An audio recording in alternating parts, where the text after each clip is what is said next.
The harvest the morning started like any other across Earth until every screen, every device, every communication system suddenly displayed the same image.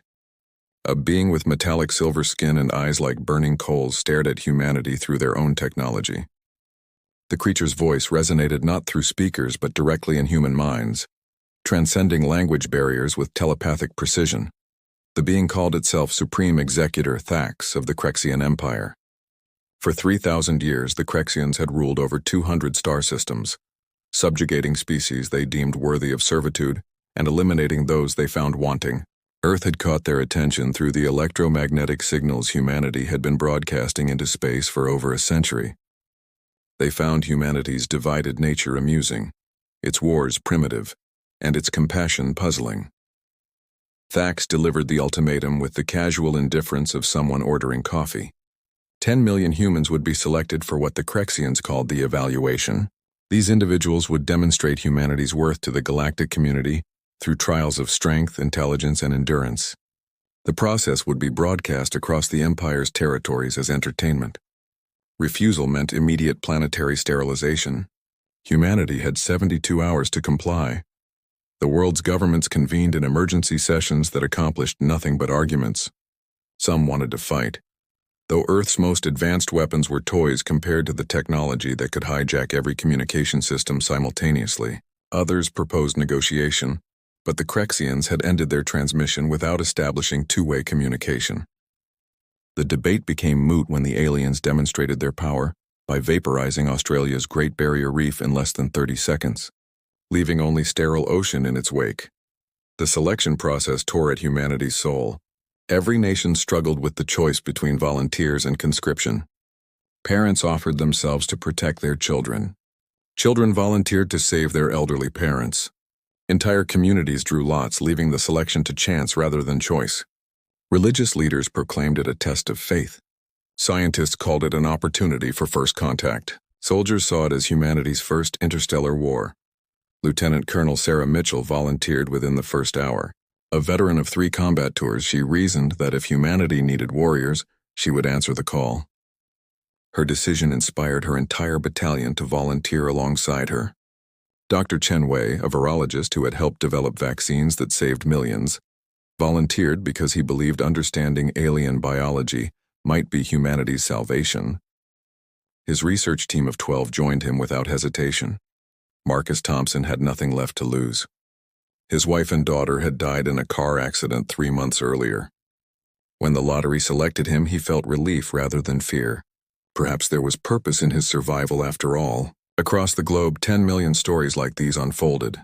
10 million humans preparing to face the unknown, each carrying the weight of billions on their shoulders. The Crexian transport ships arrived exactly at the deadline.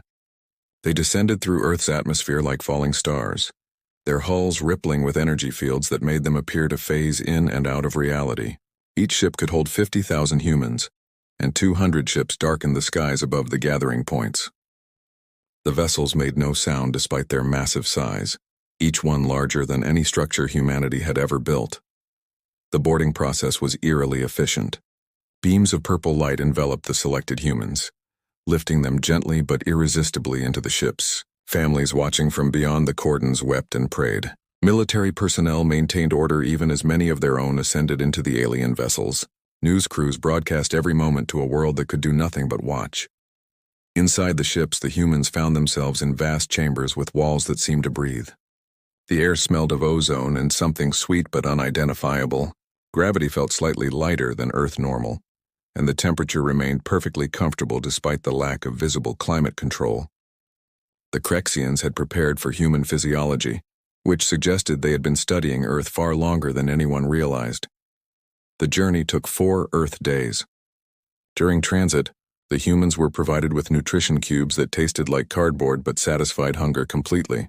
Water appeared from dispensers that materialized from the walls when approached. Sleep came easily on surfaces that adjusted to each person's body perfectly. Some groups organized themselves, creating leadership structures and support systems.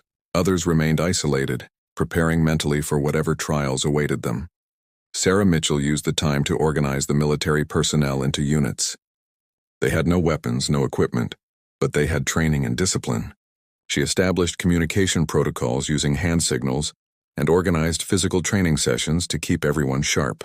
Dr. Chen Wei gathered the scientists and medical personnel, pooling their knowledge and theories about their captors and destination. Marcus Thompson found himself helping families stay together, using his grief as fuel for protecting others from similar loss. On the fourth day, the walls became transparent, revealing their destination. The planet designated as Arena World defied natural law. It was perfectly spherical, with no mountains or valleys visible from orbit.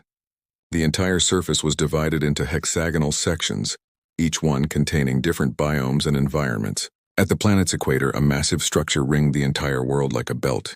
This was the Grand Amphitheater, where billions of beings from across the Crexian Empire had gathered to witness humanity's evaluation. The ships descended toward the amphitheater's center, a circular area roughly the size of Texas. The space contained multiple environments arranged in concentric rings: desert, forest, tundra, ocean, grassland, and urban ruins. At the very center stood a platform of polished obsidian, where Executor Thax waited with his council of judges. The platform floated above the ground, slowly rotating so all spectators could see the proceedings. As the 10 million humans were deposited onto the arena floor, the silence was deafening. They stood in neat rows, organized by the ship's transportation beams facing the floating platform. Above them, the amphitheater's seats rose like mountain ranges of architecture. Hundreds of species watched from those seats, some through multiple eyes, others through sensory organs humans couldn't comprehend. The diversity of galactic life was on full display, and humanity was the newest exhibit. Executor Thax rose from his throne, his voice once again penetrating directly into human minds. The message was simple and horrifying. The evaluation would test humanity's claim to sentence. Not all 10 million would survive. In fact, the Crexians expected less than 1% to endure the complete trials. Those who survived would earn humanity a place as a servitor species in the Empire. Those who died would provide entertainment and data about human limitations. The first trial would begin immediately. It was called the culling, designed to eliminate the weak and identify those worth testing further. The arena floor began to shift and separate, dividing the 10 million into groups of 1,000. Energy barriers rose between the groups, preventing any coordination or communication between them. Each group found themselves in a different environment, facing different challenges. Sarah Mitchell's group materialized in the urban ruins. The crumbling buildings and debris-strewn streets reminded her of war zones she had fought in, but something was wrong. The shadows moved independently of their sources, and the air itself seemed to whisper threats. Her military training kicked in immediately as she began organizing the civilians around her into defensive positions. Dr. Chen Wei's group appeared in the forest biome, where the trees towered hundreds of feet high and the undergrowth glowed with bioluminescent fungi. The beauty was deceptive. Within seconds, the plants began releasing spores that caused hallucinations in those who inhaled them. Chen quickly identified the threat and organized his group to cover their faces and move to higher ground, where the spore concentration was lower. Marcus Thompson found himself in the ocean biome, standing on a platform that was slowly sinking. The 1,000 people around him panicked as the water rose. Children screamed for parents. Adults pushed and shoved, trying to reach higher positions on the platform.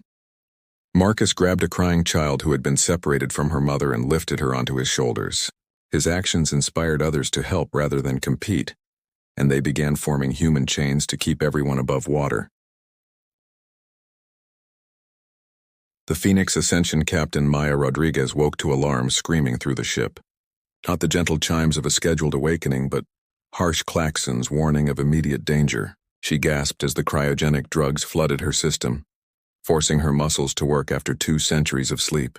Around her, emergency lights bathed the revival chamber in red. The ship's AI spoke with mechanical calm. Multiple hull breaches detected. Primary power failing. Life support operating on emergency reserves. Maya forced herself to move, stumbling to a console to assess the damage. They had hit something, or something had hit them. A cloud of micrometeorites had torn through 12 ships of the fleet while they slept. As more crew members were emergency revived, the full scope of their situation became clear. They had arrived in the void sector as planned, but it was nothing like the empty space the assembly had described. Massive derelict structures floated in the darkness. Ancient ships the size of cities, dead for millions of years.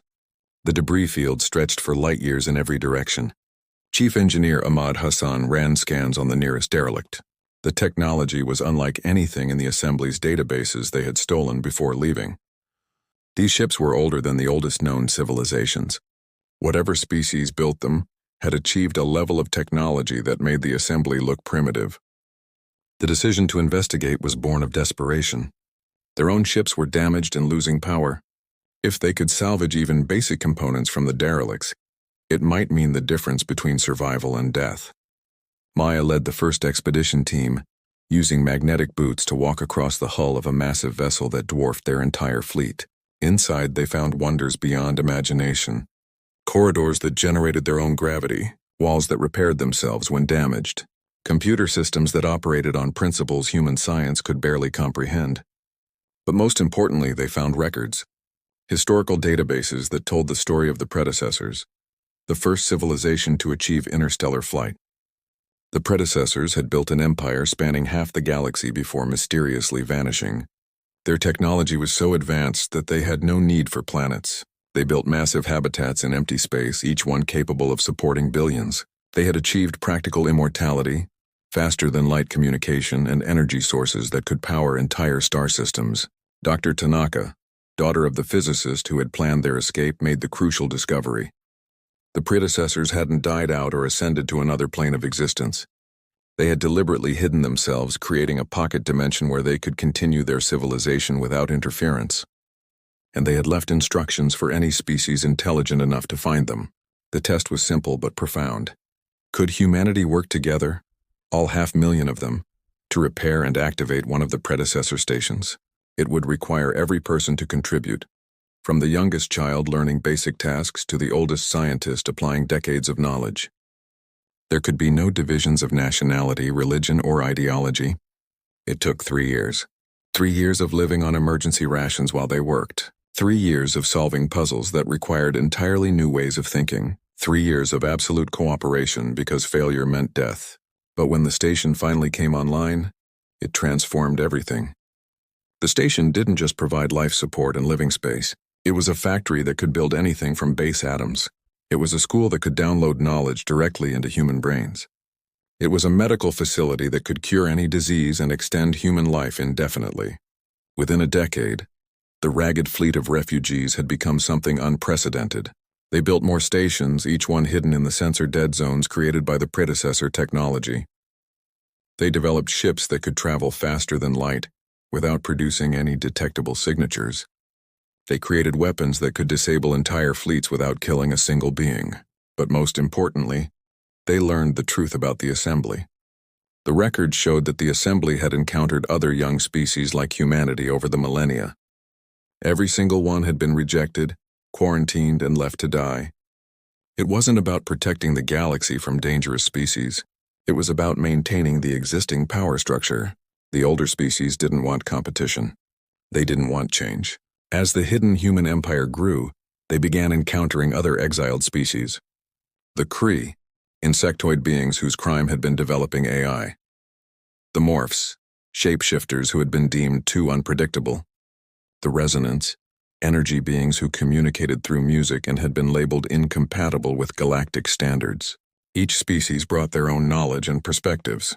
The Kree's AI technology combined with human creativity produced management systems of unprecedented efficiency. The Morphs' biological expertise merged with human medicine to eliminate all disease. The Resonance understanding of harmonics led to communication systems that could reach across galaxies instantly. Within a century, the Alliance of the Forgotten had become the most advanced civilization in the galaxy, though no one knew they existed. Their cloaked stations numbered in the thousands.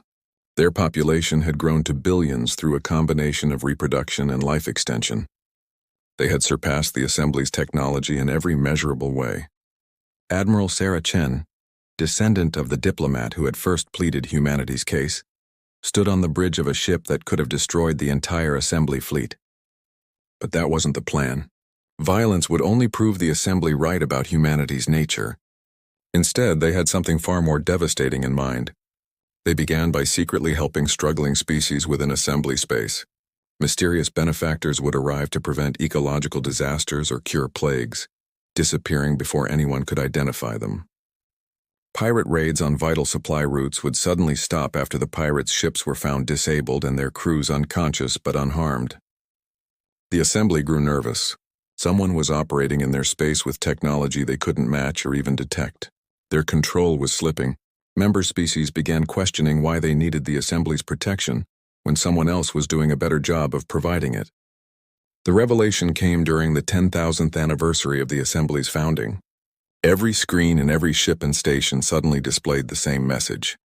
The Forgotten had returned, not as conquerors or destroyers, but as teachers.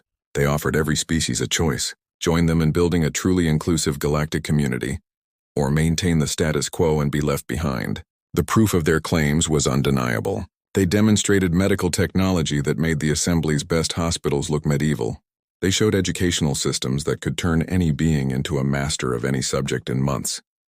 They offered energy sources that made scarcity obsolete, and they asked for nothing in return except an end to the practice of abandoning young species. The Assembly's response was predictable. They declared the Forgotten a threat and mobilized their entire fleet. Thousands of warships converged on the coordinates provided in the message. They found a single human ship waiting for them. Admiral Chen stood on its bridge, watching the armada approach. She didn't fire a single weapon. Instead, she activated a device based on predecessor technology. Every ship in the assembly fleet suddenly lost power. Not damaged, not destroyed, just disabled. Their crews were transported to secure stations where they were treated as guests, not prisoners. They were shown the truth about their leaders' policies and given the same choice as everyone else. The younger species of the assembly chose overwhelmingly to join the alliance of the Forgotten. They had grown tired of being treated as second-class citizens, of having their development restricted by arbitrary rules. The older species found themselves increasingly isolated, their power base eroding as their former subordinates embraced new possibilities. Within a year, the assembly had effectively dissolved, not through war or conquest, but through irrelevance. The galaxy had moved beyond their restrictive vision. The Alliance established new principles based on inclusion rather than exclusion. Every species, no matter how young or different, would be given the chance to contribute and grow. Humanity had gone from condemned exiles to the architects of a new galactic order, not through violence or dominance, but through determination and cooperation. They had taken their death sentence and transformed it into an opportunity to build something better. The very qualities the Assembly had feared, human adaptability, creativity, and refusal to accept defeat, had become the foundation of a more inclusive future. Commander Rajan Sharma's great-granddaughter stood in the same chamber where humanity had once been condemned. Now it served as a museum, a reminder of how fear and prejudice had nearly destroyed countless species. She looked at the spot where her ancestor had pleaded for humanity's survival and smiled. He couldn't have imagined how his failure would become humanity's greatest victory. The galaxy had learned an important lesson. When you tell someone they don't belong among the stars, you better make sure they can't find their own way there. Because humans had a long history of proving doubters wrong, and now they had eternity to make sure no species would ever be abandoned again.